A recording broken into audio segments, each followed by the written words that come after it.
In the book The Courage to be Disliked by Kashimi Ichiro and Koga Fumitake, they propose that healthy interpersonal relationships should be horizontal, not vertical. Status differences should not be delineated, and even if someone has better qualities, talents, or performance, it should not be seen as a condition to suppress others. Kashimi does not oppose the pursuit of excellence. He specifically addresses interpersonal relationships, stating that even the conceptual superior-subordinate dynamic can easily put people in conflicting positions. One commonly contrasted relationship is that of boss and employee, with many people defining these two roles as having firm separate mindsets. An organization cannot function without either the boss or employees. They are co-workers in a cooperative relationship. Chinese culture particularly emphasizes eating the lost grain, sharing the lost worries. The boss pays salaries, so seems to have more authority. Without the boss, employees' livelihoods would be problematic. If most problems could be solved with money, the world would be peaceful already. Can't we see many job postings advertising good benefits, yet bosses still complain about lack of applicants? Bosses operate commercial organizations with a broad perspective, judgment, and various capabilities that may exceed employees. However, as the business grows larger, bosses realize there is more they don't understand and cannot do, so they hire IT talents with high salaries. A boss vision may seem broader and more thorough because the interests align with the company's, while most employees have never been in a position to profit from operations, so it's understandable they lack an equal perspective.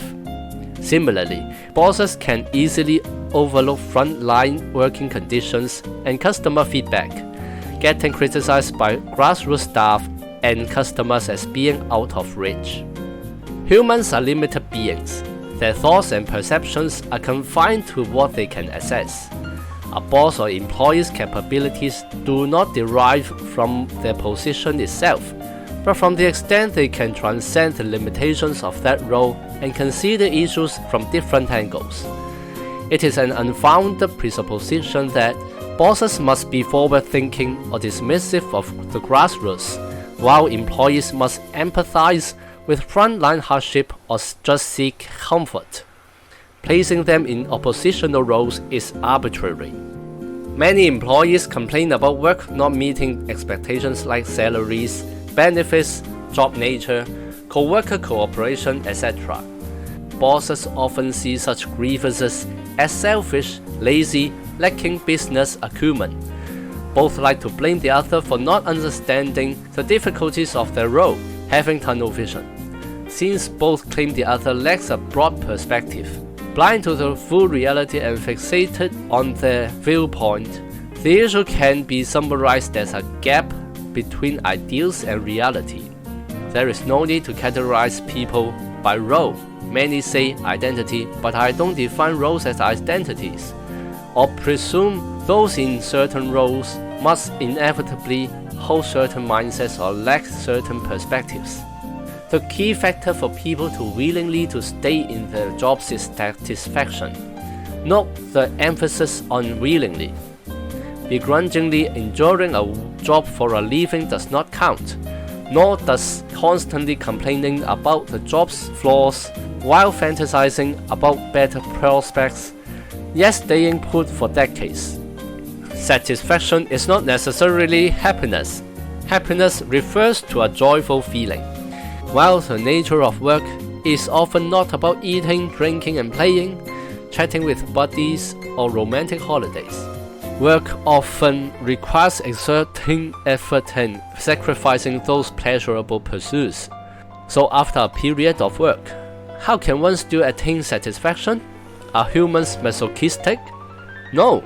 Those who find fulfillment in their work simply balance ideals with reality. They have no extravagant desires for the present world, yet do not submit to reality either. They understand what they are trading their efforts for, gradually seeing reasonable returns over time, which forms their work satisfaction. Employees hope for uninterrupted vacations, slightly higher pay, no work beyond the contracts, and mutual support among colleagues. Bosses hope employees proactively identify and remedy procedural gaps on their own initiative. On day one, they should have already mastered the scope of work, continuously learning beyond it and to apply principles across contexts, not constantly seeking help. One salary should cover 3 people's workloads. Bosses accuse employees of being arrogant.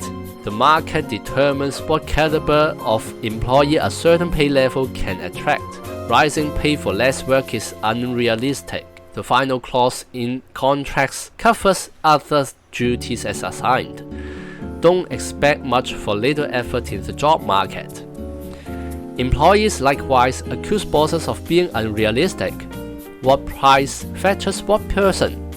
Offering low pay yet making many demands, wanting premium quality at a bargain. With such divergent expectations and realities, dissatisfaction is inevitable. Reality won't change no matter how much we complain. The massive social structure operates like a wheel, with countless employees sacrificing themselves. Condemning the exploitation of the labor system and proposing ideal work models is just like shaping the heavens. But people eventually rise early for work again in the morning. Only Karl Marx, supported by appreciative angles, could simultaneously benefit from the capitalist system, whereas reprimanded. Bosses imagine that labor market will provide them with desirable employees, as if people were commodities. If they could think from the viewpoint of employees, they would not be willing to endure such treatment. No matter how much they criticize the employees, this generation of young people is difficult to work with, and those who pay are still constrained by economic reality. We haven't reached the era of AI generating ideal employees. Regardless of the dissatisfaction with the current situation, as long as we cannot change it, we can only accept it. Then find ways to change, adapt, or coexist with it. Reality does not equal correctness. Temporarily accepting it does not mean surrendering or becoming despotent. Employees always think there are too many people competing for the same positions, and companies only care about making profits, ignoring everything else. Colleagues engage in deception and seek personal gain. Bosses calculate that employees only work for their salary and are lazy. To motivate staff to work hard, they resort to the stick and carrot approach, ridiculing those who advocate work-life balance without realizing many can achieve. These are all magnifying certain aspects of reality infinitely while rejecting the idea of improving the surroundings or even giving up on self-improvement, regarding themselves as sophisticated. Let's look back. Do we have a strong desire for change to reach our own current position? By denying the possibility of any change, have we become seasoned old men who look down on everything but take no action? People live simultaneously in the realm of ideals and reality, or rather, the real world encompasses human ideas. Anything detached from reality cannot be called an ideal, but a fantasy. There is a possibility of reconciling ideals and reality. Employers and employees are peers who work together, without the need for conflict or dividing people based on these distinctions. Please comment if you have any ideas. You may also like, subscribe or share this video. Your action can spread the message. See you on the next video.